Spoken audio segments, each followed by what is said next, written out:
Gwe Akipjilidak. Hello and welcome to the beautiful Pictou County Wellness Center here in Pictou County, Nova Scotia. My name is Michael Petter. This is Petter Sports and Streaming Services through AO Live.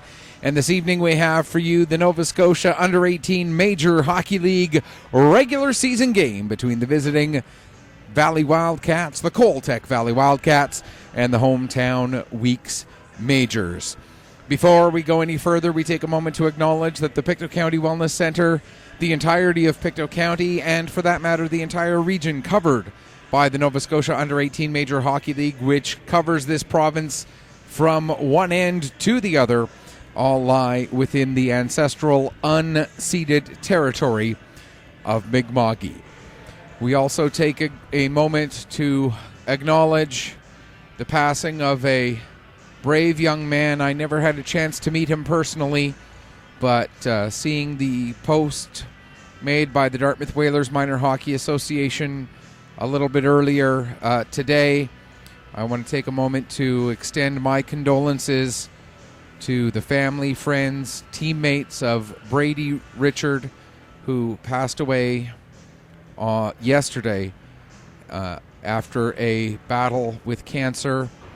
And I hope to honor his memory by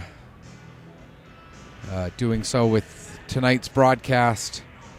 Brady, I never had a chance to meet you, but the hockey world will miss you, and you are loved, you are missed.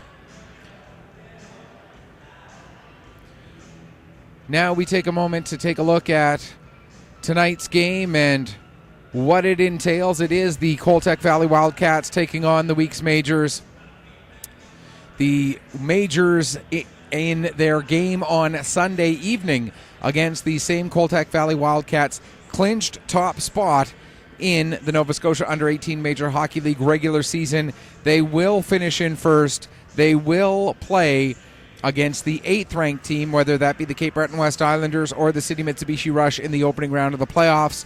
They will have home ice advantage in every round of the playoffs that they play in, however far they go.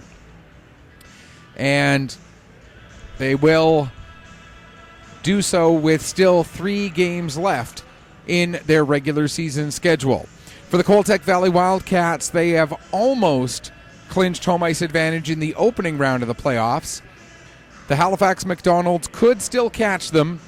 If the Wildcats win tonight, they would clinch a tie, at worst a tie with Halifax for 4th and 5th, and then it would come down to tiebreakers, and I believe the first tiebreaker is head-to-head, and I haven't looked closely at whether that would go the way of the Wildcats or the McDonald's. The Wildcats could still conceivably move up into 3rd, however, but they'd need some help to do it. The Cole Harbour Pro Hockey Life Wolfpack and Steel Subaru both sit at 45 points. The Wildcats can finish with a maximum of 46. Now, Cole Harbour and Steel Subaru play each other in one of their remaining games, so one of those teams is going to end up at 47 points, which is why the Wildcats can't pass both of them. But it is possible that the Wildcats could pass one of them, but they will need some help in order to do that. But it would need to start with a victory tonight. If the Wildcats cannot get the win tonight, then they would not be able to move up into 3rd. They would finish at best 4th and at worst 5th. This is the second game in just a couple of days between these two teams. As we mentioned, the game on Sunday afternoon ended in favor of the Weeks Majors by a score of 7-4. The story of that game was special teams, as the Weeks had 3 of their 7 goals come with special teams, 2 on the power play, 1 shorthanded. One of the Wildcat goals also coming on a power play. Taking a look at tonight's keys to the game, the number one key is the lineup changes for each of these teams. It was the number one key in the game on Sunday. It's still the number one key. For the Wildcats, they are still without Ryan Fletcher, Luke Foley, Lucas Hilden, and Owen McDermott, all 4 still out of the lineup. Add one more scratch now as Connor Wilkin, who played on Sunday, is not available for tonight's game. The Wildcats did not have any AP call-ups for that game on Sunday. They do have a couple in the lineup for tonight's game, those being Porter Crowell and Matthew Shields. So will those AP call-ups have an impact on this game? It's certainly very much possible, but being without 5 of their regulars, that obviously will play a factor in the Wildcats' chances here this evening. For the week's majors, their lineup looks exactly the same as it did on Sunday afternoon. Just one regular out of the lineup, that is Cade Moser. Moser was out of the lineup Sunday. He's still out. Haven't received word on how much longer he may be out of action. So that is the number one key as far as today's game goes. The second key is the celebration hangover, and I don't mean literal hangover, obviously. This is U18 players, but it is possible that after clinching top spot in the league on Sunday, they might have a little bit of an emotional letdown for today's game. You see it happen occasionally at all levels. You reach a certain milestone, you reach a certain goal that you had been striving towards, and then the next game there's a little bit of a letdown, a little bit of a easing up. And can that be an impact on the week's majors in their game tonight? It is certainly possible. However, you know that they are focused on getting ready for the playoffs. They knew coming into that game on Sunday that it was very likely that they were going to finish first. They did not, on the ice, treat it like it was a big celebration. They went about their business as if it was just another victory. So you have the feeling that the Weeks are not going to come into this game with that bit of the emotional letdown. However, I did put it in there as a key to the game, as a possibility that may end up happening. We'll have to wait and see. And the third key to this game is taking advantage of breaks when they come your way. And that particularly was the case on Sunday. For those who watched that game, you'll remember that the Week scored just a minute and 26 seconds, into the first period. Some people, the Wildcats bench in particular, myself included, thought that that may have been an offside, and the goal maybe, the Wildcat bench certainly thought definitely. I thought it was very close. I wasn't 100% certain whether it was an offside or not, but I certainly thought that it was possible. It looked to me like it might very well have been offside and therefore would not have been a good goal. The Wildcats complained to the point where they got a bench minor for unsportsmanlike conduct, and the Weeks took advantage and scored on that power play a minute and 20 seconds later. So the breaks went the Weeks' way. They ended up being 2 goals ahead, 2 minutes and 46 seconds into the game. It stayed that way all through the rest of the first period. In the second period, they made it 3-0. The Wildcats brought it back to within 2. The Weeks made it 4-1, getting the margin back to 3 again. Valley made it 4-2. Weeks made it back a 3-goal game to make it 5-2. Then it became 5-3. Then it became 6-3. Then it became 6-4. Then it became 7-4. And that's how the game ended. So the Wildcats were never closer than 2, and those 2 goals came as a big break, went the Weeks' way very early in the game. If the Wildcats get a similar sort of break in the game tonight, can they take advantage of it? Do they have that killer instinct to take advantage of a break that goes their way? We'll have to wait and see. First off, will they get a big break to go their way? And if so, will they be able to take advantage of it? Taking a look at tonight's starting goaltenders for the Valley Wildcats, After Chase Kroll got the start on Sunday, Sam Sinclair gets the start tonight. Sinclair comes in with a record of 9-2, a goals against average of 3.06, and a save percentage of .893 so far on the season. And he's going up against a guy who has been absolutely lights out this season, leading the league in a number of categories. He sits fourth in the league in minutes played, comes in with a record of 14-1, a goals against average of 2.38, a save percentage of .919, leads the league in wins with those 14 wins, leads the league in goals against average with that 2.38, and leads the league in save percentage with that .919. I'm talking about Colby Brown, who did not play the game Sunday. He gets the start today as he and Bryek Cameron continue to trade back and forth. And Sinclair actually has one more minute of playing time than Colby Brown does to this point.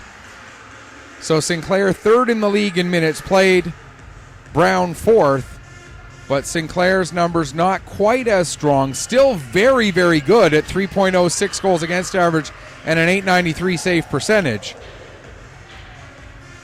And taking a look at the starters in front of their respective goaltenders, it's going to be Jardine starting on defense with Richards, and the starting forward line of Jacob Gerhardt along with Will McKinnon and Nolan Fowler. And we'll give you the week's starters after O Canada.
For the week's majors, we look at their starters in front of goaltender Colby Brown.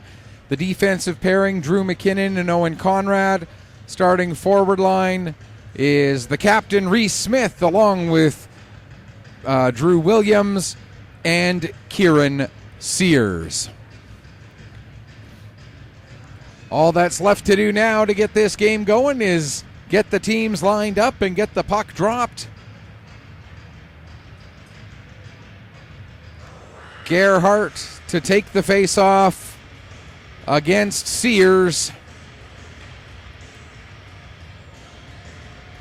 as the officials have done their handshakes with both benches. We're lined up. We are ready to go, and we are underway here at the Pictou County Wellness Center. Williams tries to poke the puck ahead. It's knocked off his stick by McKinnon. Both McKinnons out there on the ice right now. Drew McKinnon of the Weeks on defense. Will McKinnon of the Wildcats as a forward. Wildcats with possession in their own zone. Jardine pokes at the puck, but Sears was right there. Now Sears intercepts and sends it down towards the corner. Picked up by Smith. He plays it back to the line. Conrad with a shot deflected. They score!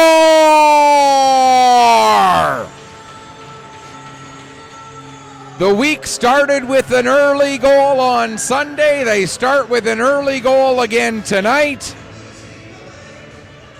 Reese Smith with the goal. Just 30 seconds in.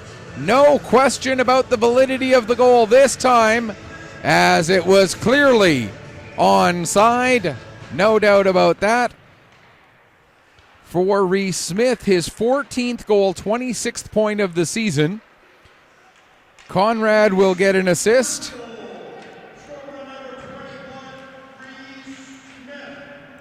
We'll await confirmation.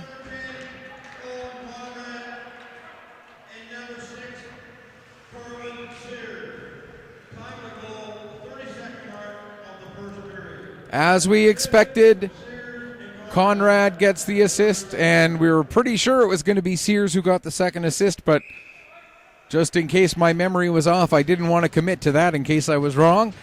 Good thing I was right. So again, Reese Smith, 14th goal, 26th point of the season, assisted by Owen Conrad and Kieran Sears, just 30 seconds in to this hockey game.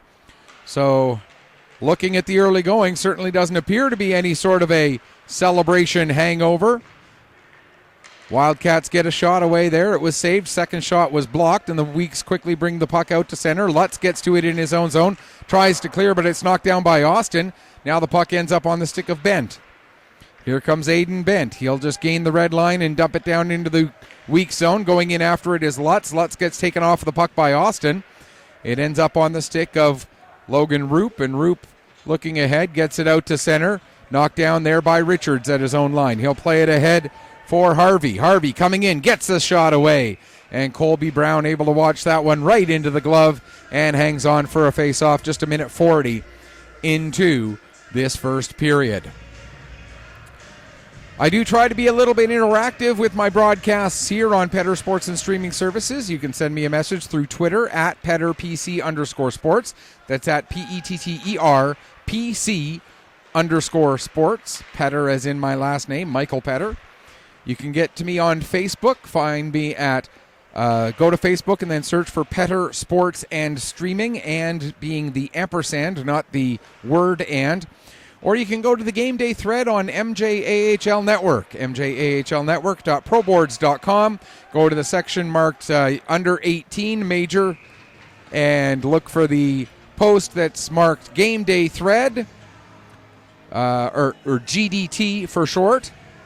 And GDT Valley at Weeks, February 7th, 2023.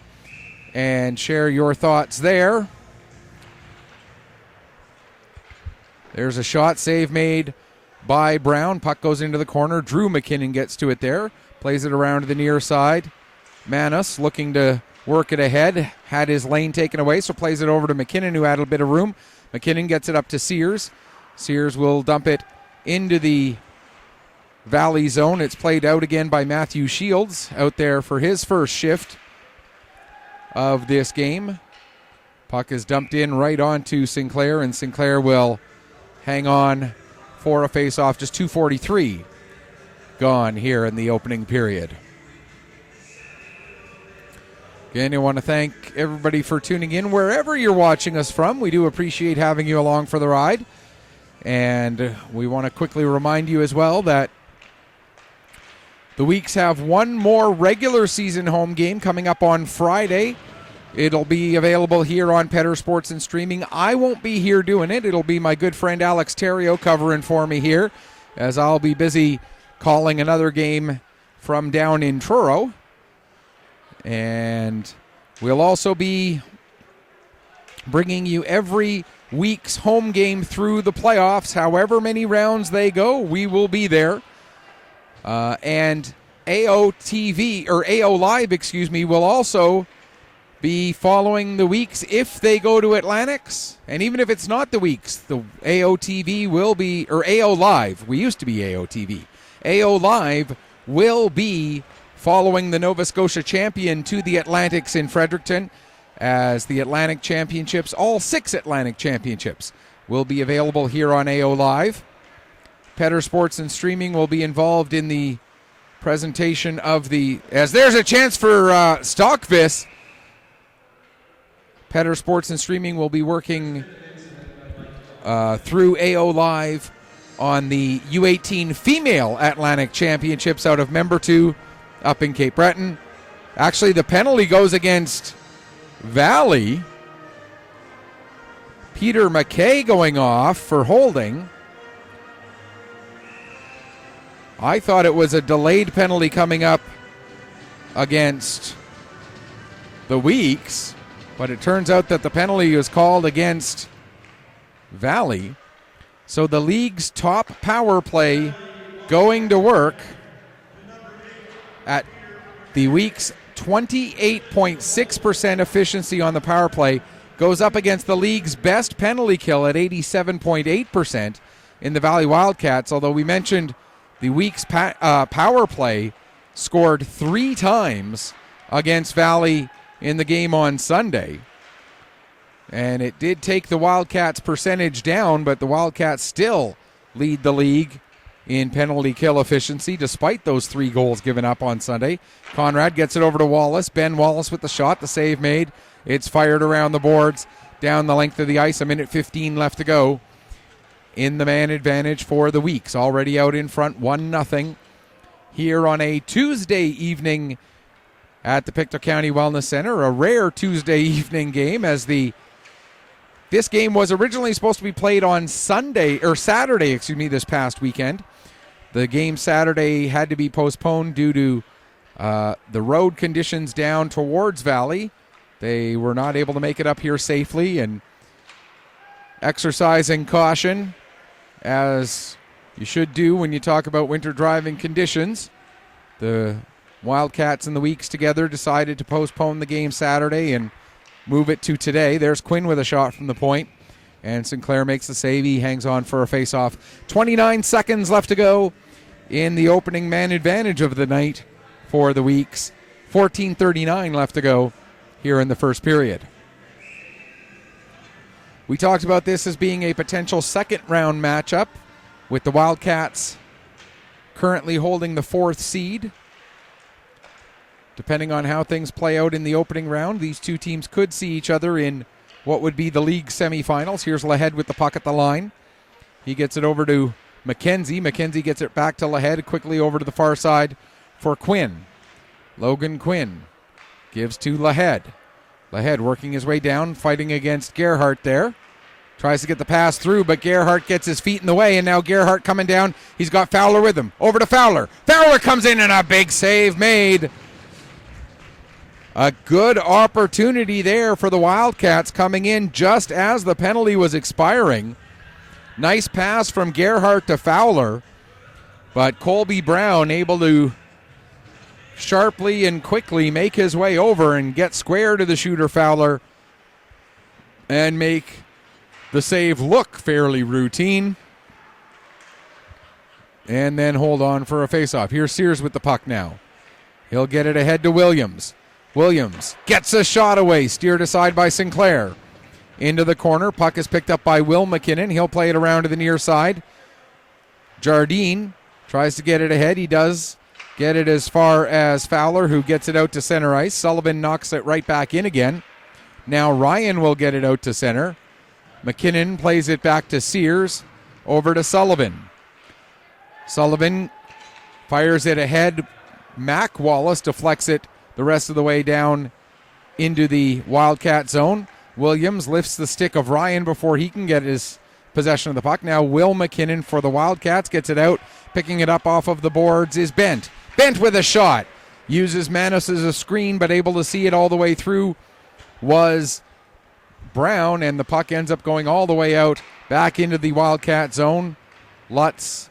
Now here's Bent with it. Bent working his way in, gets a shot away, steered aside by Brown, in behind the net. Manos takes a whack at it. It's picked up by Shields. Shields trying to get away from Conrad. Conrad able to take him down. Conrad now gets the puck in the corner, plays it ahead, intended for Wallace, Ben Wallace, but that's intercepted by Bent. Bent with the shot, And the save made by Brown, and he'll hang on for a face-off. 7:20 gone here in the opening period.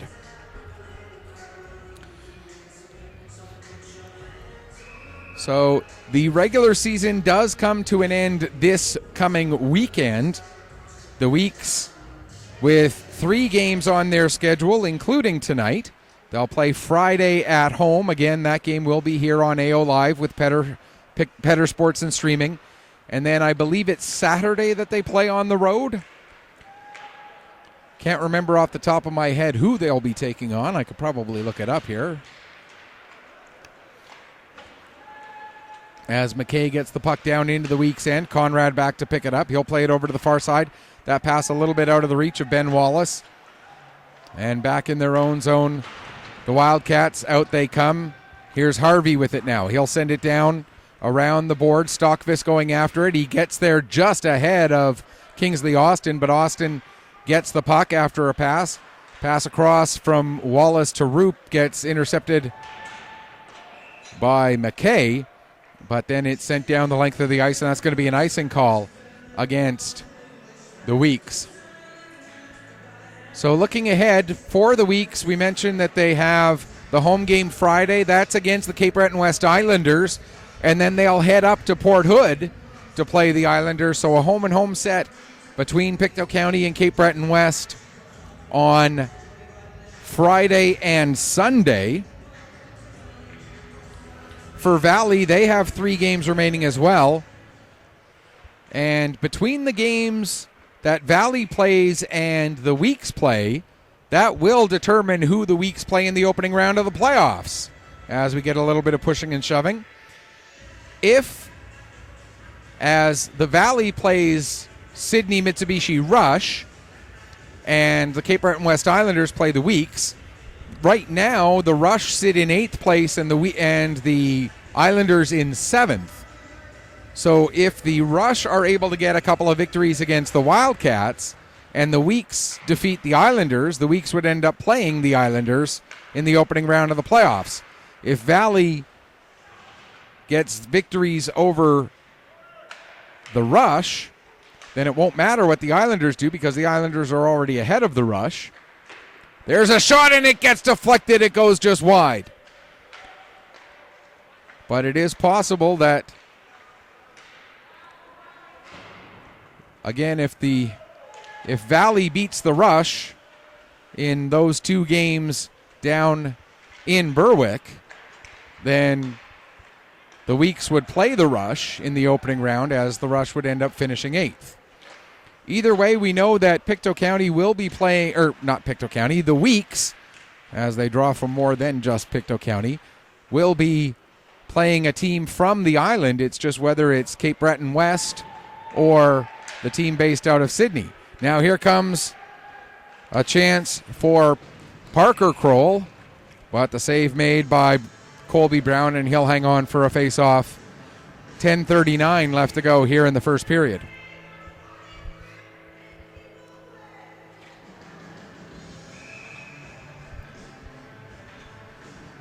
And again, as it currently stands, the Rush are 2 points back of Cape Breton West. And both of those teams with 2 games remaining, the Weeks, or the Islanders, the home and home with the Weeks, the Rush, the 2 games in Berwick against the Wildcats. So for the Wildcats,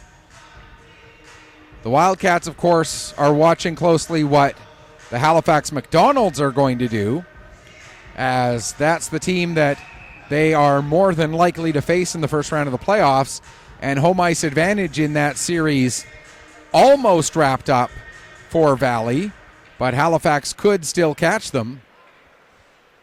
Halifax will be playing tomorrow night at home against Steel Subaru, and then they'll have a pair of home games Friday and then in the middle of next week. So the regular season doesn't actually end this weekend. The regular season does go a few days into next week. The Macs will be playing on Wednesday at home against the Mustangs after playing Friday at home against the Mustangs. There's a shot that goes just wide off the stick of Bent. And it comes all the way around the boards and out to Kuraluk. He plays it across to Richards, who gets it to Bent. And Bent will dump it back into the weak zone. 9.5 left to go here, first period. Here's Quinn with the puck. Logan Quinn gives to McKinnon. His pass ahead intended for Williams, a little bit beyond him, and that's going to be an icing call against Pictou, or against the Weeks, excuse me. Sorry, I was doing the U15 Memorial Tournament all weekend, and so when the hometown team was playing it was the Pictou County Crushers of the U15 AA or the U15A. And so now I've got Pictou County on the brain instead of Weeks, and I'll get it right one of these times. Here's Stockfish trying to get the puck towards the front of the net, intercepted by McKinnon. He'll play it around to Williams, excuse me. Williams has it knocked away from him. Puck played to the near side. Stockfish able to get it from McKinnon. Stockfish in the corner, now looking at his options, throws it towards the net, and that'll get kicked away and go all the way out to center. Ryan back to pick up. He plays it back to Hartnell. That pass doesn't connect, and out of the net to play it is Sinclair. Sinclair's pass is intercepted. Now a chance for Sim, and Sinclair able to recover and make the save on a shot by Lane Sim. What a glorious chance there for the Weeks to double up their lead, as Sinclair initially had his pass intercepted, but was able to recover and make a key save, keeping his team within one here with just under 8:40 left to go in the first period. Puck comes out to center ice. Williams gets to it. He takes a hit as he gets the puck in across the line. Now Ben Wallace takes it down into the corner. He gets separated from the puck. Jardine will play it ahead to Fowler. Fowler able to set it for Harvey.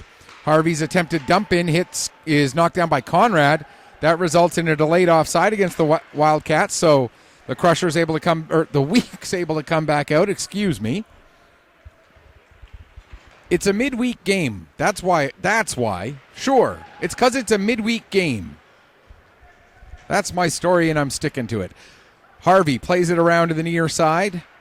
Ben Wallace will send it back to Sullivan. He'll go across to the far side with it for Conrad.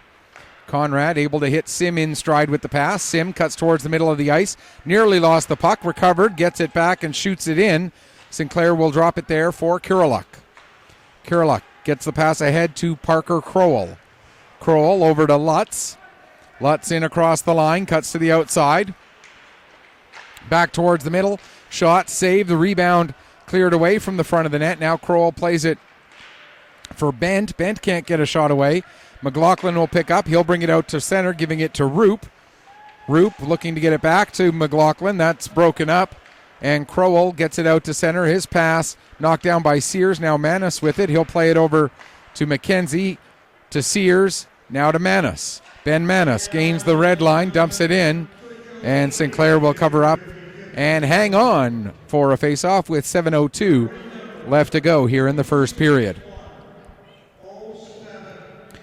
Face-off will be to the right of the Valley goaltender with 12:58 gone here in the first period.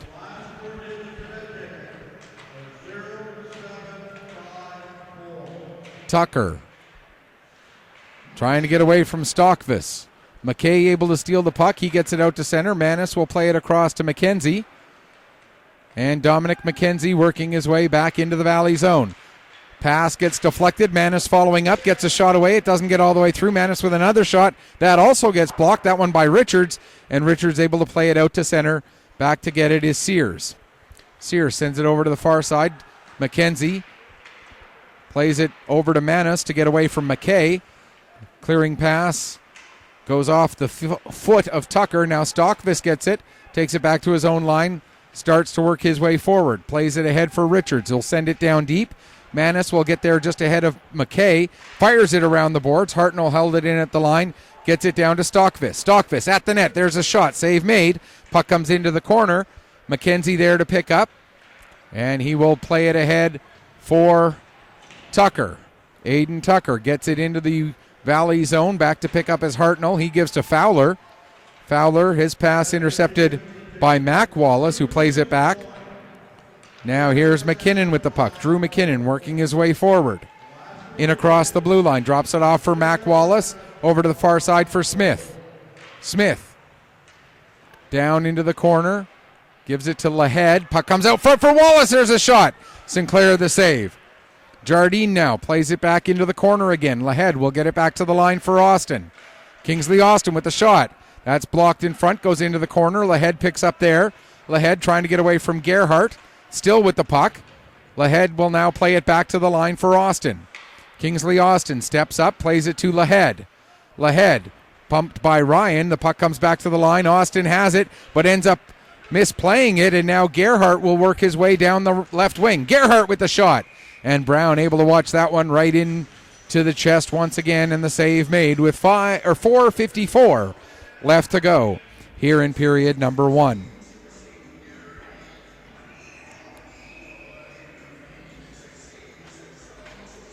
Now, I should mention that if you do send me a message either through Twitter or Facebook or the game day thread on mjahlnetwork.proboards.com, I am working the camera and doing the play-by-play, so I don't have quite as many opportunities to check those social media pages as I do when I've got a cameraman working with me, but I will be checking them as regularly as I possibly can.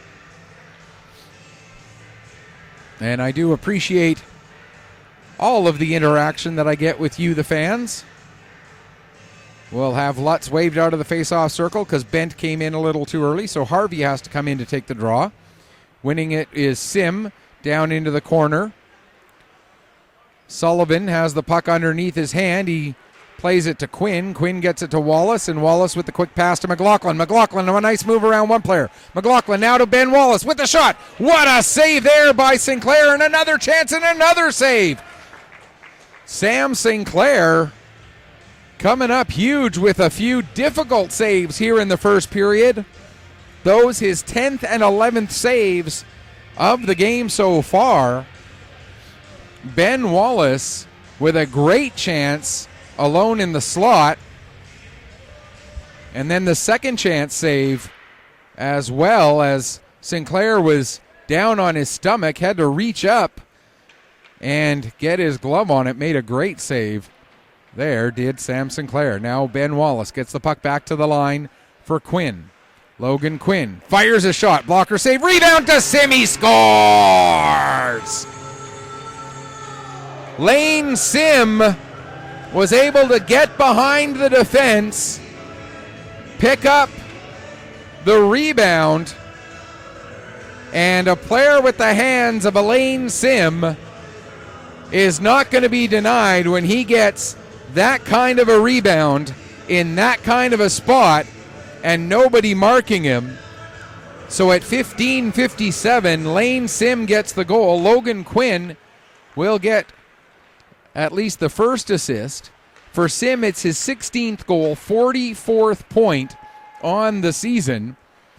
And we should mention all of these stats that we use in our broadcasts are all regular season stats only. We do not have access to all of the tournament stats and whatnot. Along with Quinn, Ben Wallace gets an assist. So Lane Sim from Logan Quinn and Ben Wallace at 15:57. And again for Sim, goal number 16, point number 44 on the season. Now here's Fowler with the puck, bringing it in, cuts out to the right side, takes the shot. Getting a piece of it was Colby Brown. Puck comes around to the near side corner. It'll be picked up there by Manis. Ben Manis goes to get it ahead to Roop. Fowler got a piece of it, but the puck still ends up coming out to center ice. Kuraluk now will play it across over for McKinnon. Will McKinnon sends it in just to the side of the net. Brown settles it there, and McKenzie picks up. He'll play it to Sears. Sears ahead for Smith. Smith able to skate through the check of Lutz. Smith gets the puck back again after a little give and go with Tucker, but now Kuraluk gets the interception, gets it over to Shields, who's able to play it ahead for Bent. Bent tied up by McKenzie. Bent and McKenzie go into the corner. Lutz coming in to help out, as does Lahead, and it'll be Lane Lahead who comes out with the puck. He then drops it off for Kingsley Austin. Austin's pass, a little bit out of the reach of his intended target. Tucker gets it in neutral ice, but has it taken from him by Shields. Lutz loses it in his feet, and Ryan will dump it down into the weak zone. McKenzie in the corner, coming the other way with just over 2 minutes left to go in the period. Plays it all the way to the Wildcat blue line. Hartnell ahead for Lutz. Lutz gets a piece of the puck to negate the icing. Lutz and Austin go into the corner. Kingsley Austin gets ahead for Smith. Smith, nice little between the legs pass to Lahead. Lane Lahead coming through, has it knocked off his stick. Hartnell now will play it over for Richards. Richards in across the blue line, takes the shot, and that's steered aside by Brown. Down into the corner, Sullivan pokes the puck ahead. Tucker trying to get it, but Stockvis steals from him. Down to McKay. McKay towards the front of the net, and that gets covered up by the goaltender Colby Brown, and he'll hang on for a face-off with 1:25 left to go here in the first period. The only two goals on the game so far, both coming from the week's majors. Reese Smith and Lane Sim with the markers. Smith, his 14th, Sim, his 16th of the season. Into the corner, Sullivan battling there with, I lost the number, coming in to try and help out for Valley is Stockvis. And they'll blow the play down as the player for Valley, it was Harvey I see now, was kind of caught at an awkward angle, so good call by the official to blow that play down so that Harvey didn't get hit while he was in an awkward and vulnerable position. Will McKinnon of the Wildcats loses control of the puck. Now it comes towards the middle of the ice. Sullivan picks up. He'll give it to Roop, who sets it up for Lane Sim. Sim across, just out of the reach of Clint McLaughlin. McLaughlin sends it behind the net for Sim. Back out front for McLaughlin. McLaughlin able to tuck it in as Sinclair got caught out of position. Trying to make the save was Landon Ryan, but Clint McLaughlin able to finish it off. Sim will get his second point of the game, as with under a minute left to go, under 40 seconds left to go even, the Weeks score their third of this first period.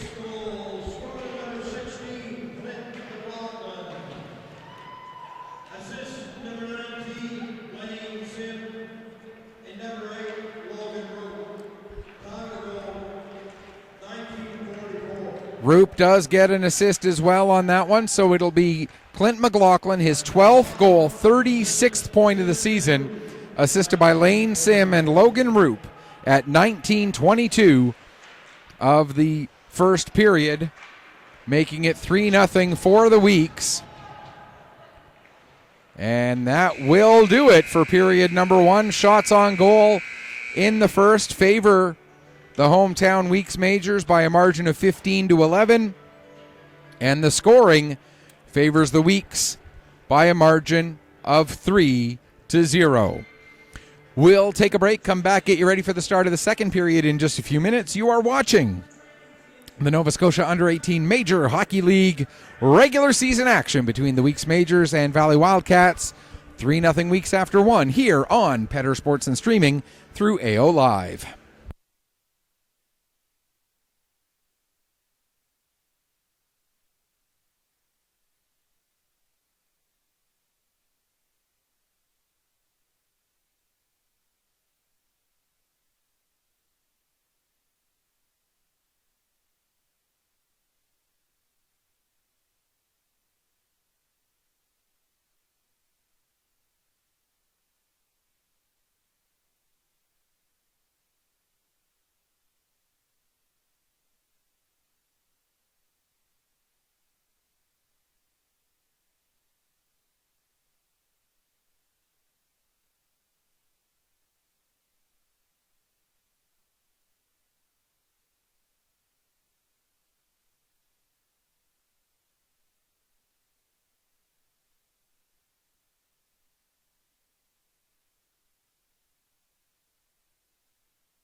Welcome back as we get ready for the start of the second period here between the Weeks Majors and the Valley Wildcats. Coltec Valley Wildcats. Want to send a shout out, to Gayleen Hagee, saying Kingsley Austin's grandparents watching from, and then now my computer's deciding not to cooperate with me anymore to get me the rest of that message. Watching from Mexico. Wow. Enjoy the I'm sure warmer weather than we've got here, Gayleen. I hope you're enjoying that. Gayleen goes on to say, let's go Weeks. Thanks, Michael, for the live stream. Well, you are very welcome indeed.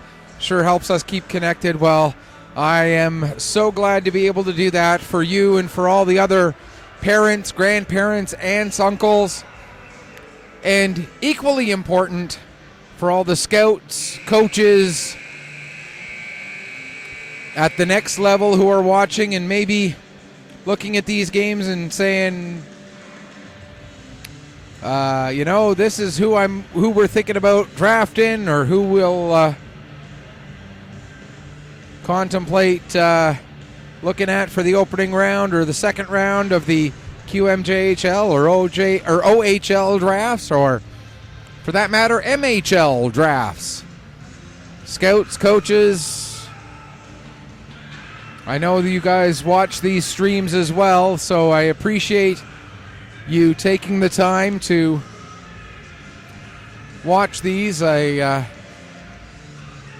know that what I say doesn't carry a lot of weight necessarily. It's more what you see. It's more your own eye test, but the fact that I'm able to help these young players get that exposure for that next level really is I find that as equally rewarding as allowing people like Gayleen, who is, as mentioned, Kingsley's grandma, watching from Mexico. Really does make all of this so worthwhile for me. Second period now underway, and we're going to get our first penalty against the Weeks, I believe. It's going to be a slashing call. And it looks like it's going to be the Weeks captain, Reese Smith, who is the guilty party.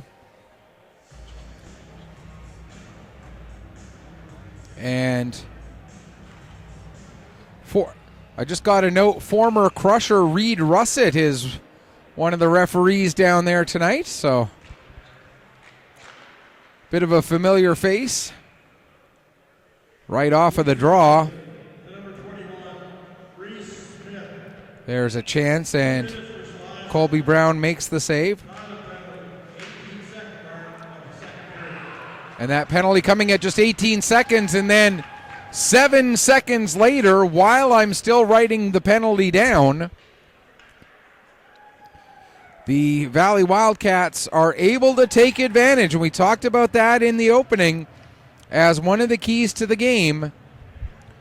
Would teams be able to take advantage of breaks when they come? Well, for the Wildcats, they get their first power play of the game. I didn't even get a chance to go over the power play stats.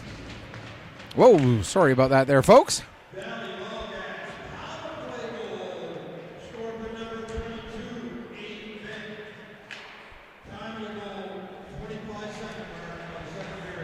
So it's Aiden Bent unassisted. They got a shot right on that was saved by Brown.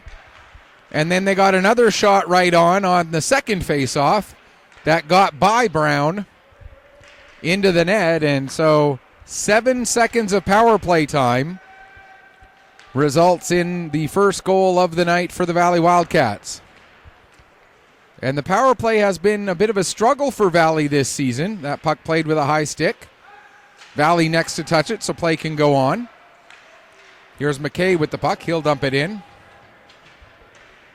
Back to get it behind his own net is McKenzie after it was settled there by Brown. Lead pass for Roop. Roop gets it to Ben Wallace, who deflects it down into the Valley zone. And very similar to the game on Sunday, a 3-goal margin becomes a 2-goal margin. Now we'll see if the Weeks can hold form as it was on Sunday and put it back to a 3-goal margin again. The difference this time is Actually, no, it is the same. On Sunday, the Weeks got the first 3 goals of the game, and then they traded goals for the rest of the night, and it ended up 7-4, where the margin became 2, then 3, then 2, then 3, then 2, then 3, then 2, then 3. Ryan dumping it in. Back to get it is Sullivan, and if you want to go back and watch that game, it has been posted to YouTube, as have all of the games from the Pictou County Bantam Memorial over the weekend. There's a couple of whacks at the puck there. Sinclair able to hold his ground and keep it out of the back of his net. Quinn will get it down below the goal line again. Lahead going after it there. He's able to get it away from Hartnell. Lahead kicking the puck into the corner, chases it down there. Tried to play it back to the line, but that was broken up by Shields, and Shields able to get it ahead for Fowler, who gives to Gerhardt. Gerhardt into the Crusher zone, the weak zone. Takes a shot. Brown the save. The rebound picked up by Hartnell. He fires a shot, and Brown makes that save as well, with 2:46 gone here in the second period.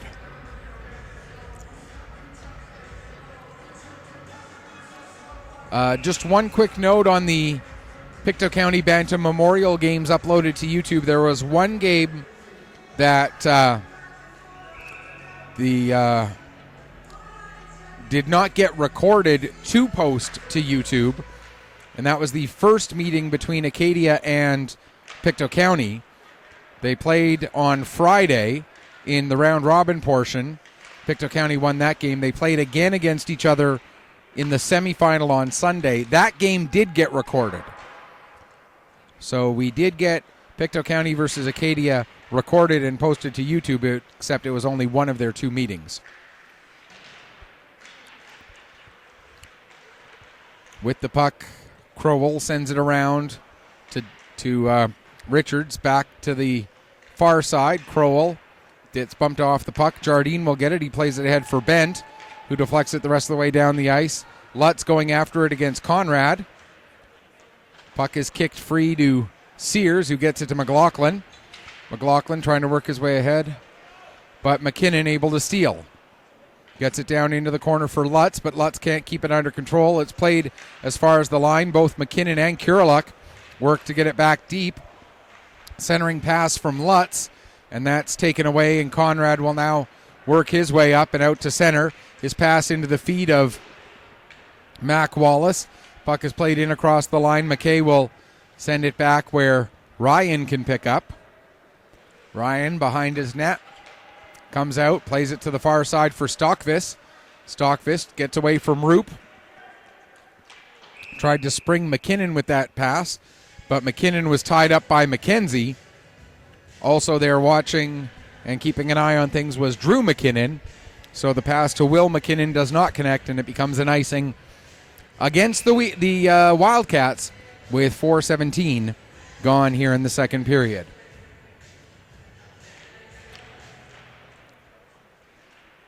We know that there will be probably, I think it's going to be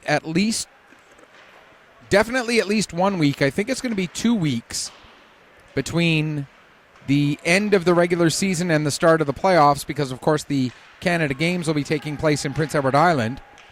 Wallace comes in, gets a shot away. That's blocked by Ryan. Puck ends up on the stick of McKinnon.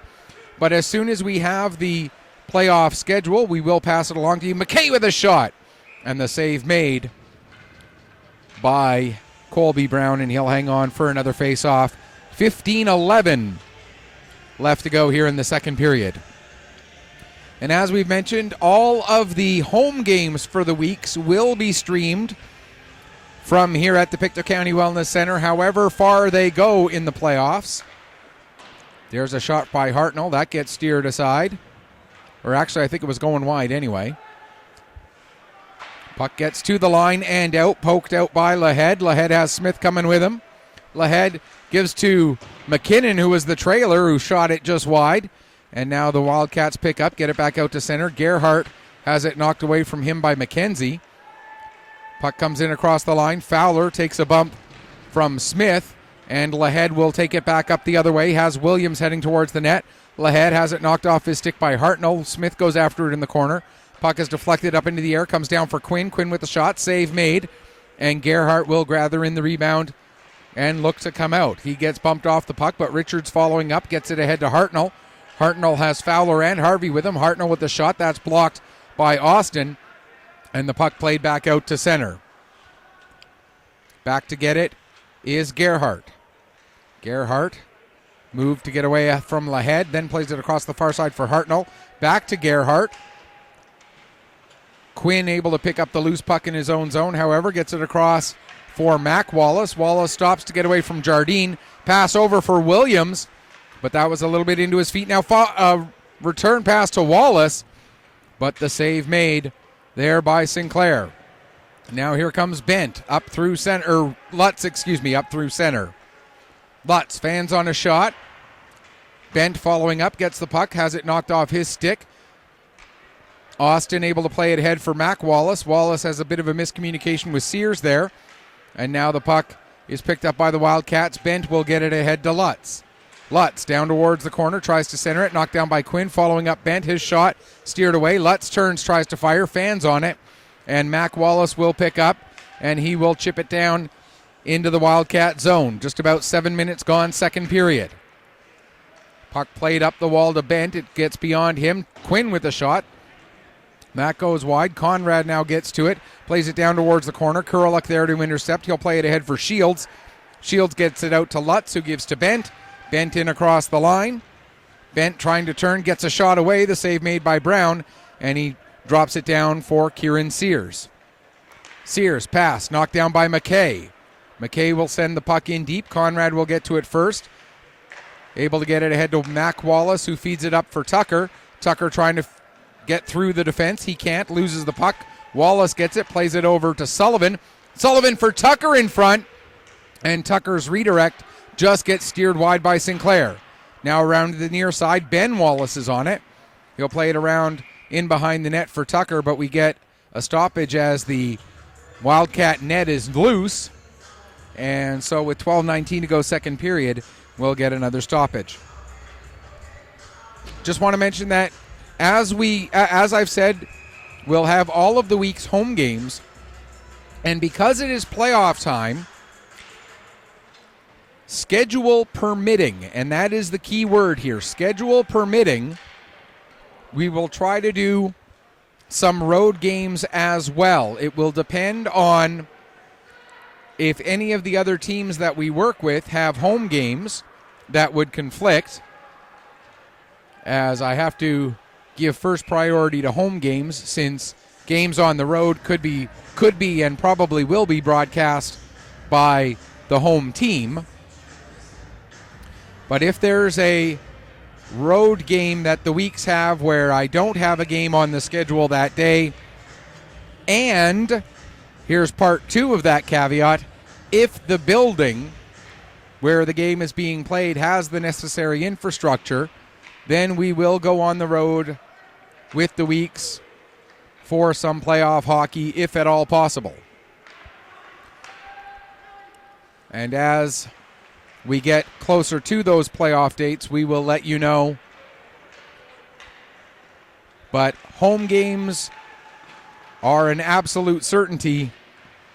They will all be going to air here on AO Live through Petter Sports and Streaming. Another shot, another save made by Brown, and he'll hang on for another face-off. 11:25 left to go here in the second. And the Weeks leading it 3-1. All three goals for the Weeks coming in the first period. The goal for Valley in the very early stages of this second period. Valley scoring with the man advantage. Weeks have one power play so far tonight. They did not score on that one. Jardine plays the puck around the boards, knocked down by Lahead. Lahead loses it to Jardine, who's able to get it over to Richards. Richards up for Will McKinnon, who gets it across to Gerhardt. Knocked away from him by Austin. Now Fowler in center ice. He loses it to Roop. And now McKenzie picks up in his own zone after it was sent in by Richards. Richards gets it back, sends it down the ice again, but it's going to be an icing with 9:14 gone here in the second period. –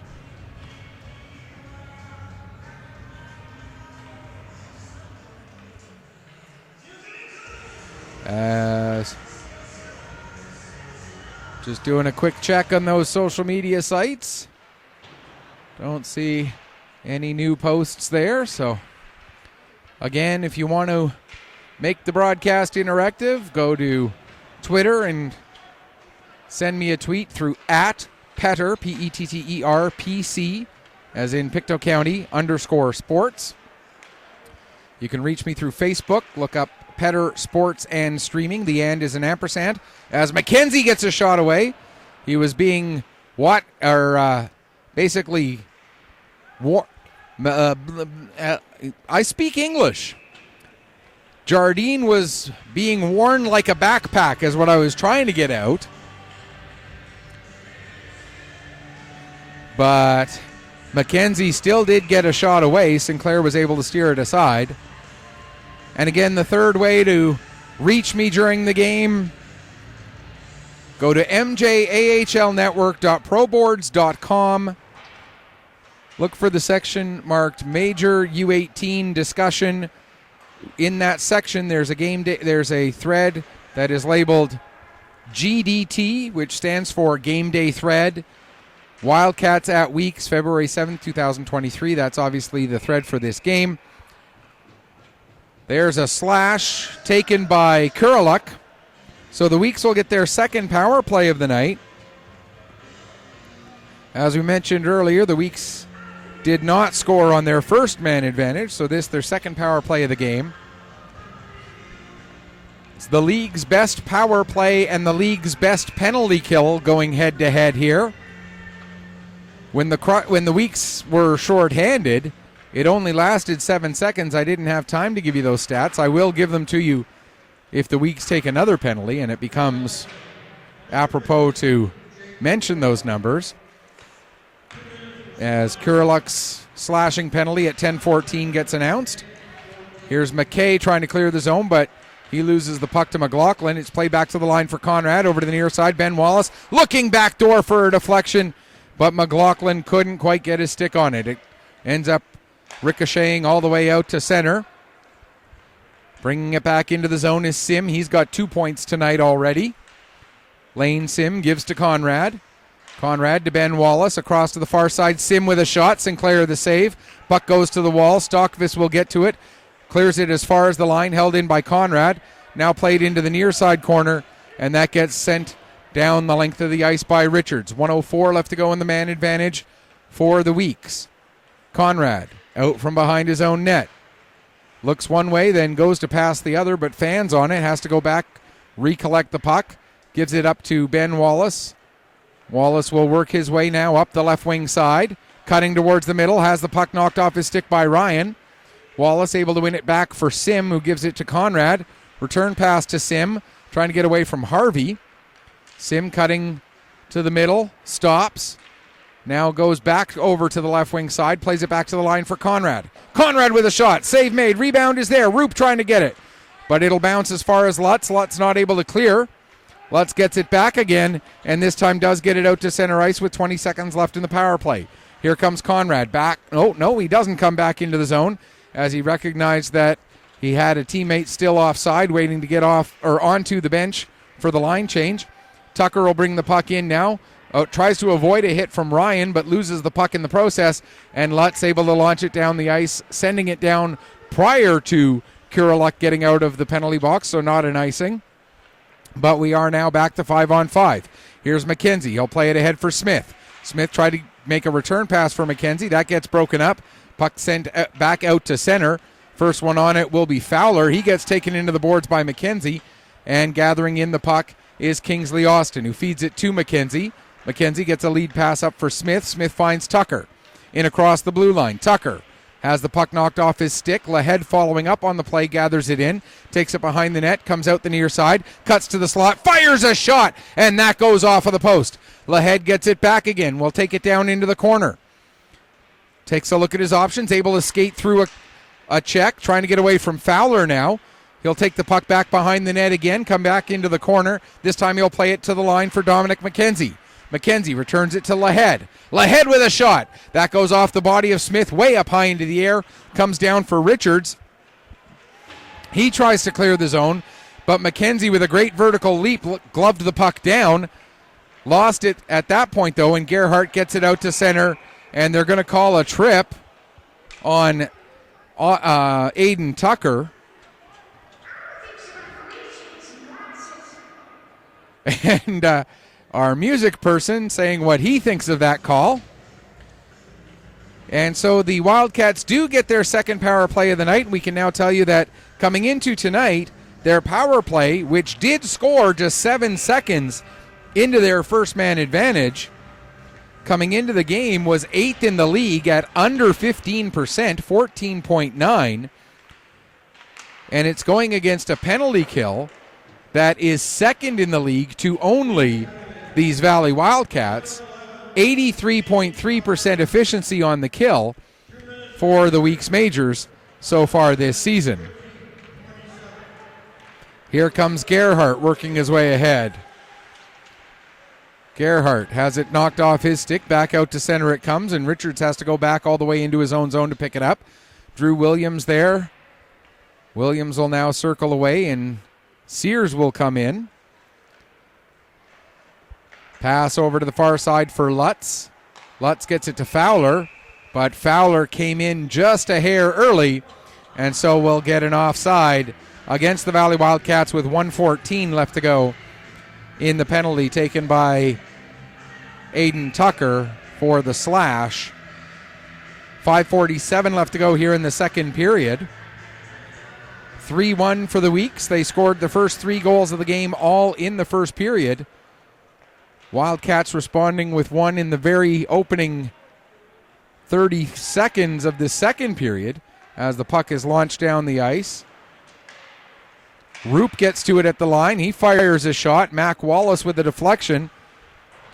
Sinclair was back to his net by that point. Battle along the near wall. Stockvis comes away with it. Stockvis now skates through the check and gets the puck over to Jardine, who sends it behind the net. Brown knocks it down there. Quinn battling with Stockvis. Over to help out as well is McKinnon, Will McKinnon of the Wildcats. Puck played back to the line. Ryan, good hustle to hold the puck onside. Tries to get it back down low. It's knocked down by Sullivan. He gets it out to center. And now Jardine will play it for Hartnell. That pass a little bit too far beyond him. Quinn gets it, plays it to Sullivan. And Sullivan able to send it down the length of the ice. 15 seconds left to go in the Wildcat power play. Here's Ryan with the puck. Long lead pass for Hartnell. Hartnell to McKay. McKay coming into the zone. Throws it to the front of the net. Deflected away by Sullivan. Following up is Richards. Richards had to turn, so he had his had his back to the net. Here's what I was trying to say. I was stuck between trying to say he was facing the wrong way and had his back to the net, and I completely bungled it.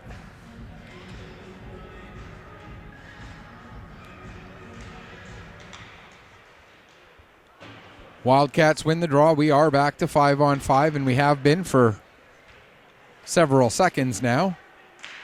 Tucker plays it out. Ben Wallace deflects the puck down into the Wildcat zone. Out of the net to play it is Sinclair as McLaughlin was coming in a hurry. Richards able to get the puck, and he'll work his way ahead. Richards with the shot blocked by Austin. Now Harvey picks up down below the goal line. Harvey trying to get away from Austin, gets the puck over to Crowell. Crowell tried to get it back over to Harvey, but Austin there to break that up. He gives it to Conrad. Conrad trying to find some space. He's got 2 forecheckers on him. Sim coming in to help out for the Weeks, but the Wildcats will win it. Played to the front of the net, and Austin was there. He fed it ahead for Sim, who gives to McLaughlin. McLaughlin looking to go far side for Ben Wallace, but that pass a little bit behind him.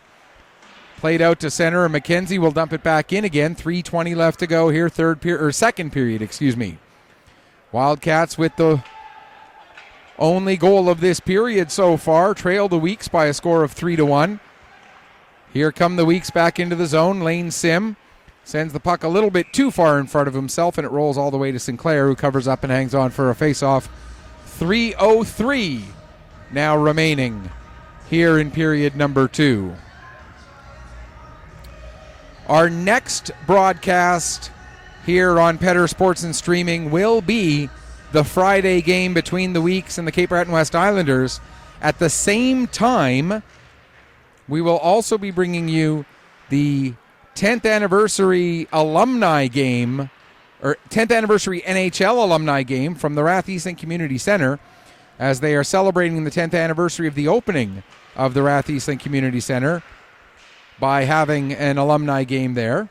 Tucker looking to get it back door for Lahead, but Sinclair gets his paddle in the way and is able to cover up the puck. And we are so thrilled, just to finish the thought that I had started there, we are so thrilled here on Petter Sports and Streaming through AO Live to be bringing you that NHL alumni game with the likes of Terry Ryan, Shane Corson, Big Georges Larocque, Matthew Dandino, Laurie Dupuis, and others, taking on some big names locally from the Colchester County and Truro area. Well, Truro in Colchester County.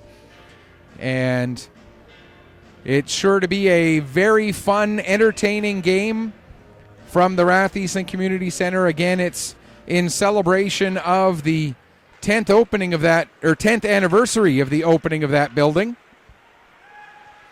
And I remember calling games at the junior A level when they were still playing in Colchester Legion Stadium, and some of the games I did when the Crushers were in town against Truro playing in that old barn. It's a great old barn. Unfortunately, it suffered some damage as a result of Hurricane Fiona, but it still hopefully will be back in service as the second arena in Truro next year. But in the meantime, the Rath Easton Community Center has stepped up, much like the Pictou County Wellness Center here has stepped up as we approach. We should be getting close to our 10th anniversary here as well, I think. I want to say we opened maybe a year later? Or did we open? No, we opened, we opened after. But we should be getting close to our 10th anniversary for this building fairly soon as well. Puck comes around the boards. Conrad sending it back down behind the net to Mac Wallace. He gets it up to Williams. Williams coming out. There's a shot. They score!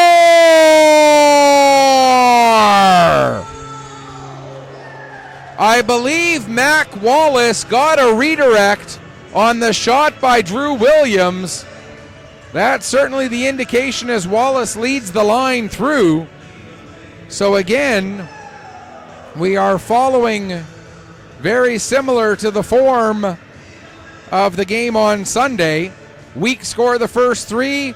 Wildcats pull back to within 2. Weeks reopen the lead to 3 again. This time it is Mac Wallace getting his 8th goal. Mac Wallace's 8th goal, 16th point of the season. Sullivan with an assist. Conrad also getting, sorry about that, folks. Conrad also getting an assist on that. Although I thought the initial shot came from Williams, so he should, or the shot that was deflected came from Williams. So it should be Williams and Sullivan, not Sullivan and Conrad. Meanwhile, here comes McKinnon, dropping it off for Gerhardt. Gerhardt with a shot that goes off the crossbar. And now we're going to get a penalty against the Wildcats. 30 seconds left to go in the period. Roop takes the puck behind his own net, trying to kill as much of this period as they can so that they have as much of their power play time into the fresh ice of the third period. Here's Sim with the puck now. Tried to make a lead pass. That was broken up. And we'll just send a quick note down to Billy.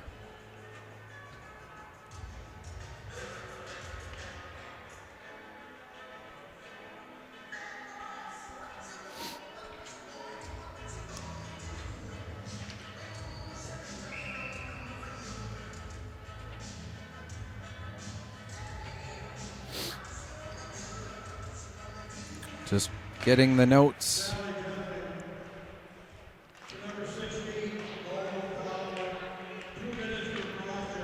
As Nolan Fowler goes off for cross-checking at 19:49. So the Weeks will carry a minute and 50 seconds of power play time into the third period. Shots on goal in the second, 15-9 for the Weeks. Two-period total, 30-20. And the score after 2 periods of play, it was a 3-goal margin coming into the period. They trade goals. It's a 3-goal margin going out of the second period, and that's how it will be heading into the third. Weeks 4, Wildcats 1. You are watching Nova Scotia Under-18 Major Hockey League action here on Petter Sports and Streaming Services through AO Live.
Welcome back as we get ready for the start of the third period here. Weeks leading at 4-1 over the visiting Valley Wildcats here in Nova Scotia under 18 Major Hockey League action. And the Weeks also carry a 1 minute and 50-second power play into this third period after a very late cross-check by Nolan Fowler. So a chance for the Weeks to try to extend this lead here in the early going of the third and do something they didn't do at any point in the game on Sunday between these two teams, and that is extend a 3-goal lead up to a 4th goal. They led 3-0, 4-1, 5-2, and 6-3, and then ended the game 7-4, scoring an empty netter. But every time they got to a 3-goal lead, the Wildcats pulled back to within 2. The Wildcats never got within 1 on Sunday. And tonight the script has looked the same. They got out to it. The Weeks got out to a 3-0 lead. Wildcats pulled to within 2, making it 3-1. And then the Weeks scored with 1:18 left in the second period, making it a 3-goal game. And the Weeks are looking to build on that and carry that into a second consecutive victory over the Valley Wildcats and extend their overall winning streak as we look back to 3 games. They had lost on January 29th. That's the last loss they had in overtime against the Sydney Mitsubishi Rush. Since then, this is their 3rd game. So in 8 periods of hockey since that 5-4 loss in overtime, they have scored 19 goals in 8 periods. So that loss to the Rush certainly woke something up in this already potent offense, the best ranked offense in the league, as the Weeks come into this game averaging 4.8 goals per game, so they do need one more to stay right about where their average is. Here comes Lane Lahead working his way down the ice with the power play. Puck is knocked off his stick by Sinclair down into the corner. Now Lahead goes and gets it, able to skate away from Ryan, loses control of the puck though, and Ryan will pick it up and launch it down the ice. It bounces right in onto Colby Brown, who settles it for Drew McKinnon. McKinnon will leave the puck behind the net for Sim to pick up. 43 seconds left to go in the power play, and here comes Lane Sim. Sim in across the blue line. Takes the puck down to the corner. Plays it off the boards to Conrad. To Wallace. He looks backdoor for McLaughlin, but getting across and making the save is Sinclair. And the rebound is cleared away all the way down the ice. 20 seconds left now in the Weeks power play. Here comes Conrad. To Sim. Lane Sim in across the line. McKay had a whack at the puck but wasn't able to clear. Now a couple more whacks at the puck for McKay as well as Stockvis. And the puck comes free to Roop. He pushes it back down the boards. We're back to even strength. Puck thrown to the front of the net. Sim got a stick on it, but so did Sinclair, and it got deflected away. Now Conrad at his own line. Plays it over to Ben Wallace. Back to Conrad. And Conrad will work his way ahead. That pass a little bit out of reach of the intended target, and Richard sends it the other way up to Fowler. Fowler has it taken from him by McKinnon.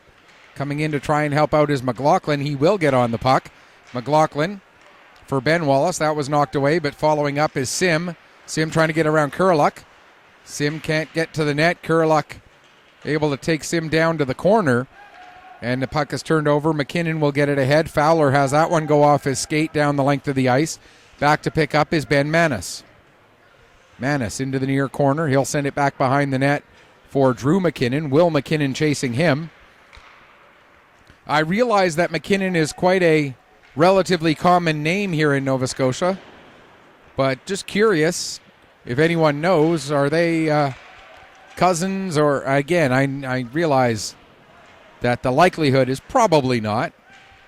Although, maybe you go back 14 generations, they might be, but if they are more closely related than that and someone knows, hey, fill me in. Why not? Just curiosity. No, Battle in the corner now for the puck as it gets tied up there. 3.5 minutes gone, Wildcats get possession, play it over to the near side for Hartnell, who gets it up to Lutz, who gives to Bent. Bent tries to get a pass back through for Lutz, but Quinn got his stick in the way of that one. Now Crowell will send it behind the net. Lutz takes a bump there from Sullivan. Bent comes over to help out, though, and the Wildcats had it for a moment. Now they get it back again. Crowell loses it to Sullivan. Sullivan will play it around from far side for Quinn. Quinn's pass intended for Wallace was broken up momentarily, but then Quinn follows up and gets the puck out himself, gives to Mac Wallace. Following up there is Williams with a shot, and I believe McKay got in front of that one. Richards takes a bump, but does get the puck out to center. Sullivan fans on his pass attempt, and it looked like his stick just kind of wobbled on him a little bit there. Now Hartnell with it in his own zone. Hartnell gives to Stockvis. Stockvis dumps the puck down into the weak's end. Brown out of his net, plays it to the near side. It comes up to Smith.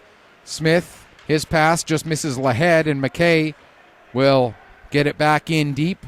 Nearly 5 minutes gone here, third period. Still yet to have our first whistle of this period, which I'm sure the Weeks are just as happy that the clock just keeps running and running and running here. Here's Ryan with the puck now.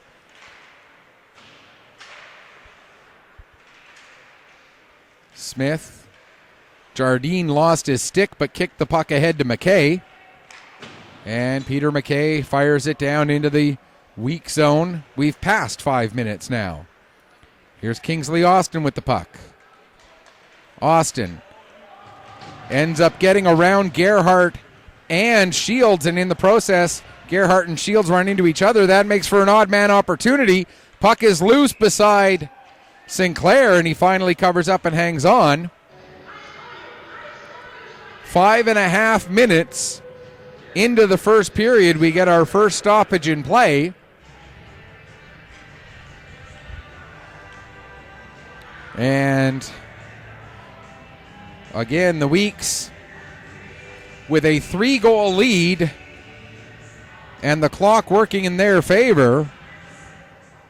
The conversation lasted a little too long there for the liking of our officials, and Ryan ends up taking a misconduct penalty out of it.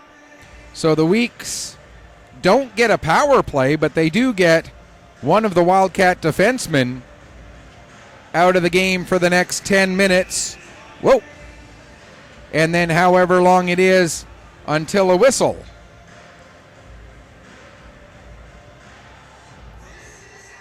So Landon Ryan will miss half of the third period, pretty much 2/3 of the remaining game, and that shortens what is already a short bench, as they've only now got four active defensemen. There's a shot and they score! Ben Manis with the shot as he was coming in down the left point. It fools Sinclair and goes top corner. Ben Manis makes it 5-1 for the Weeks. Whoa. Let's get the camera back there. There we go. The time of the goal, 15 minutes, 51 seconds for Ben Manis. That is his fourth goal, 8th point of the season.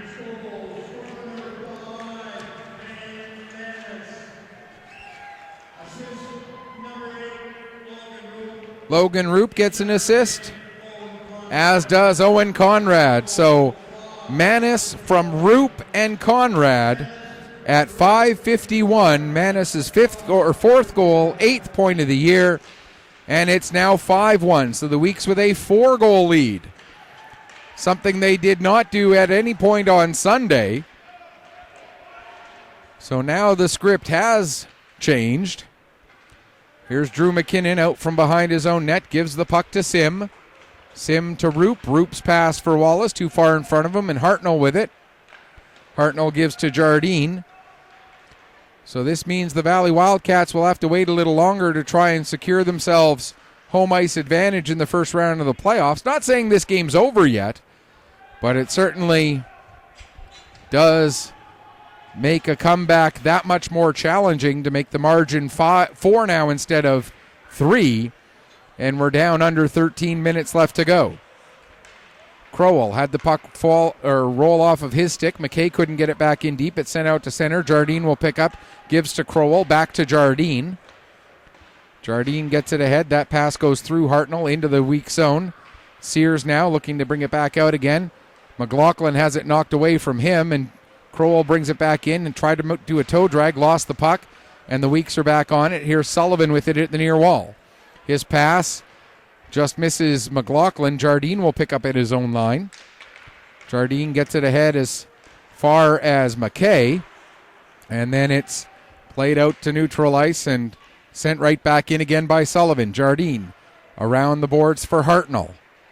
Hartnell, that pass a little too far in front of Stockvis, and the Weeks come back the other way. Taking a bump is Mac Wallace. McKay gets to the puck in the corner. He'll play it around the near side. Kureluk now has to go back to Richards as the Wildcats are forced to reverse their field yet again. Now it's up to Stockvis. Stockvis with some room plays it to McKay. McKay gains the red line, dumps the puck in. It goes around the boards all the way into the far corner. Quinn will pick up there for the Weeks. Fowler with a nice play to knock it away from Quinn. Fowler now trying to cut to the middle of the ice, but the puck just rolls away from him. Now off the wall, Quinn will get it over to McKenzie. His pass intended for Smith, broken up by Kureluk, and Gerhardt will bring it back into the zone. Gerhardt with a shot, and Brown makes the save and deflects it up over the glass and out of play. And we'll get a stoppage with 8:48 gone here in the third period. And the Weeks leading it 5-1. And as has been the story this whole season, the Weeks getting scoring from all throughout their lineup. Yes, Ben Wallace has 23 goals. Yes, Lane Lahead has 51 points. But you look at the balanced scoring that this Weeks team has shown all season, and we're seeing it here tonight with 5 different players getting goals. Lots of different players getting points. 1, 2, 3, 4, 5, 6, 7, 8, 9, 10, 11. And as I was looking down, looking at that, they get another goal. 11 different players have points tonight, and Conrad will get his 3rd point of the night as he scores, making it 6-1. Whoa. There goes the camera again. So Owen Conrad, his 3rd point of the night, his 1st goal of the game, and overall his 9th goal and 31st point of the season.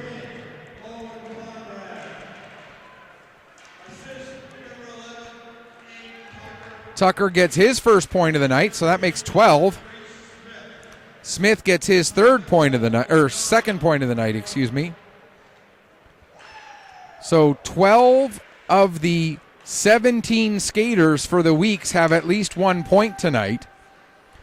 And there's another goal. And Kieran Sears gets that one through Sam Sinclair, and Sinclair doesn't even wait for a sign. He just comes out of the net immediately.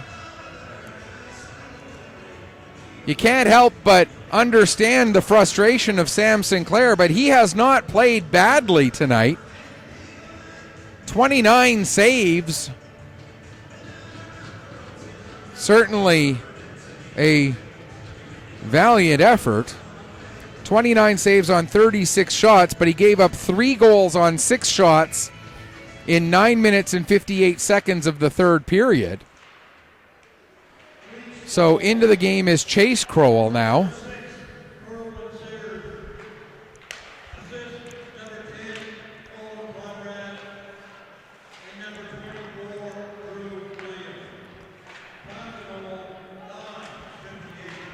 So Kieran Sears gets the goal. It's his second point of the game.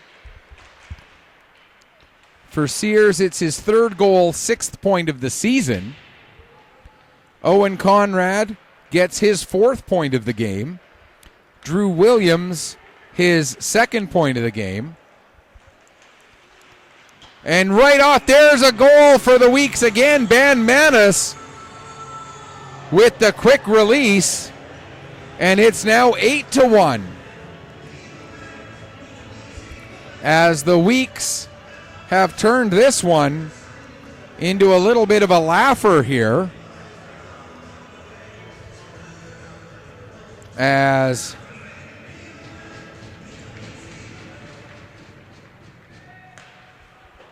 Ben Manis gets his 2nd goal of the game, his 5th goal of the season now.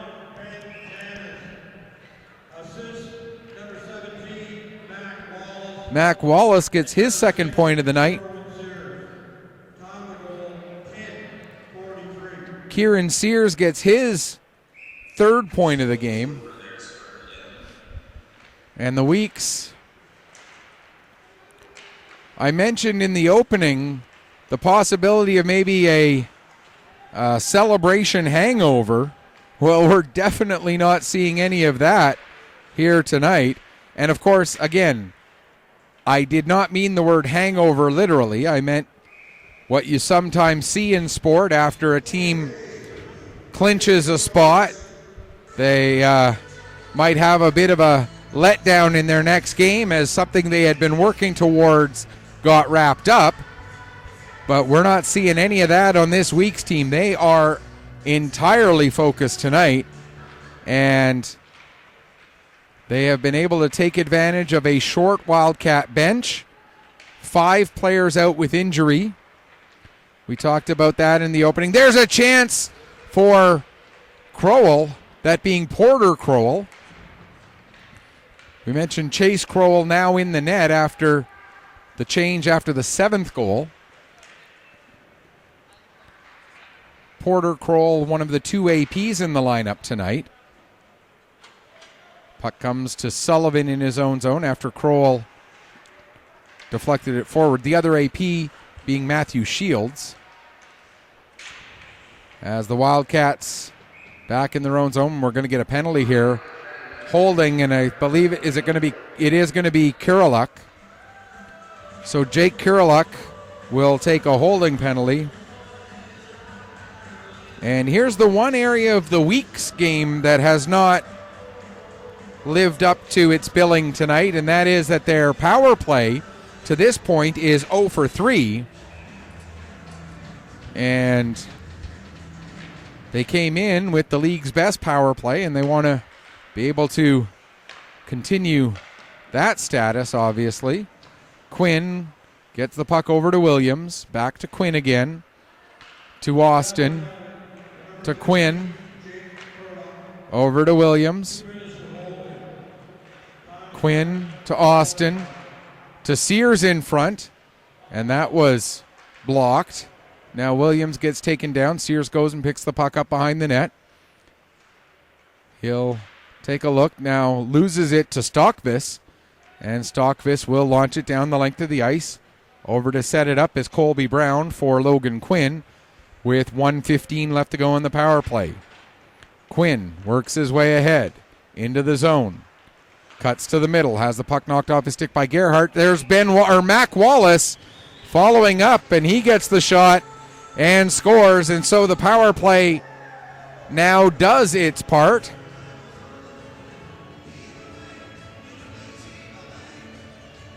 And we've hit 9-1.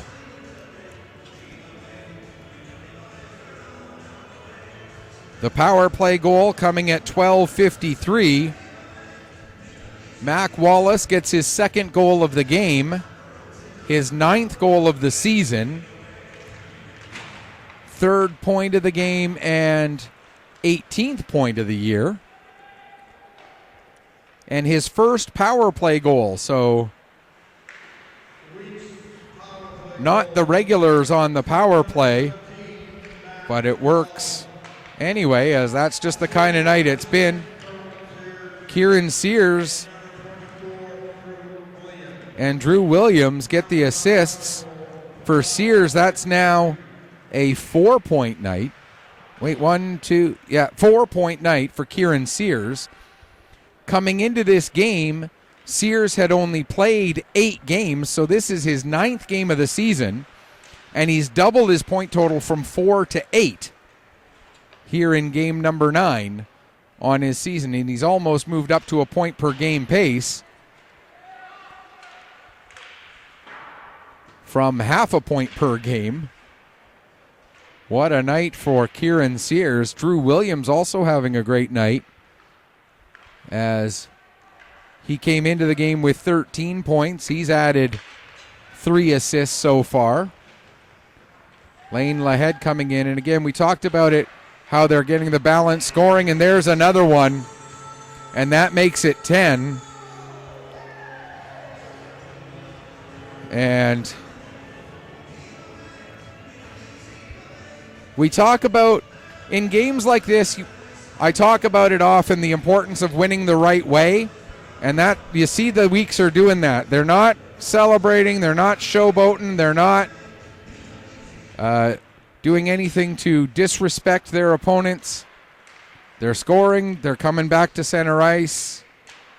They're doing what you should do in games like this, that, you know, every team is going to end up on the wrong side of one of these games from time to time. Every player has experienced it at least once.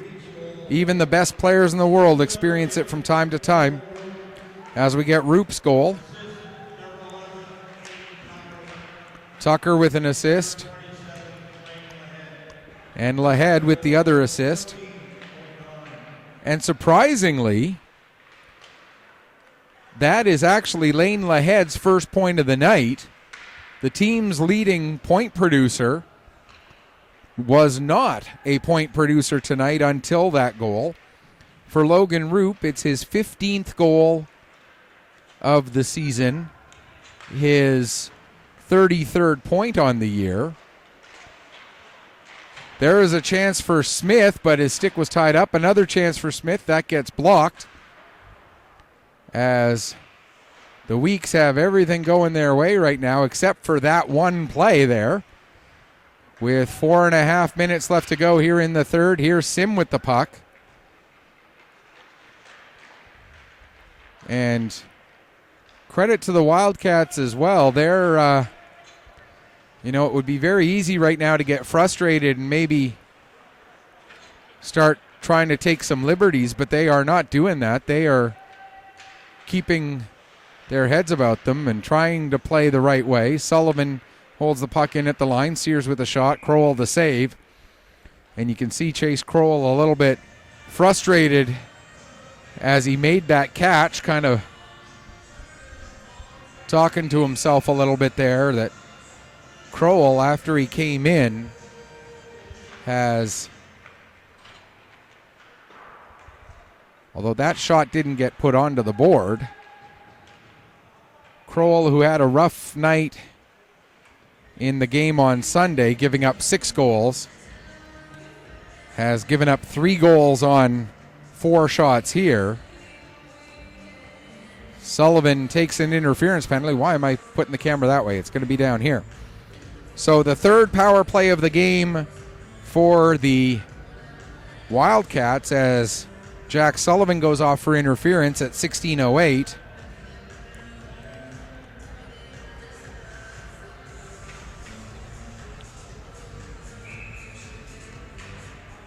And the Wildcats power play, which has been 1 for 2 tonight, gets its third kick at the can. Here's Lutz with the puck. He fires a shot. Brown the save. And Colby Brown very quietly has now stopped 26 of 27 and extended his lead in the save percentage race. And so far has also extended his lead in the goals against average race. Gerhardt with a shot. That goes off of Brown and then off of the post as well. You heard it hit blocker and you heard it hit iron on its way by. Good shot by Gerhardt there. Puck gets to the line, held in by Richards momentarily. Now it comes out with Sears. Kieran Sears, who, again, we mentioned is having a whale of a game. He's doubled up his point total on the season. 1:07 left to go in the penalty. Sears plays the puck to Tucker. Tucker gets it back to Austin. Austin over to McKinnon, back to Austin again. And Austin will launch it down the ice. Out to play it is Crowell. He'll fire it around the boards. Tucker goes to play it back, but it's Hartnell who intercepts it. And we get an offside against the Wildcats with 43 seconds left to go in the penalty. 2:35 left to go here in the third period. A third period that we came into with the score 4-1. But the Weeks scored on 3 of their first 6 shots, which ended up chasing Sam Sinclair out of the net. And then they scored as well on 3 of their next 4 against Chase Crowell, and have just been having one of those periods where everything goes their way. And we talked about it early. We talked about it right as the puck dropped to start the third period, how the Weeks, since their previous loss, which was not this past Sunday, but the Sunday before, since then they've won games 8-0, 7-4, and now lead this one 10-1. So 25 goals in 3 games since their last loss. And there's a nice save by Crowell as Tucker and Wallace were coming in basically 2-0. Penalty to the Weeks has expired, so they've now killed off 2 out of 3. And we're down to 100 seconds left to go in the third period. Hartnell in across the line. Has the puck knocked off his stick by McKinnon, and Tucker will come back the other way. Tucker, drop pass, ends up on the stick of Harvey. Harvey gets it ahead to Hartnell. Hartnell coming in, his shot gets blocked. Harvey will get to the puck at the near wall, but about the same time as Tucker does, though, and Tucker feeds it up to Manis. Ben Manis, who has 2 goals tonight, sends it behind the net to Reese Smith. Smith meets with Richards, and we're going to get a penalty against Harvey for the head contact. That is what it appears, so Weeks will go to the power play. They scored on their most recent one.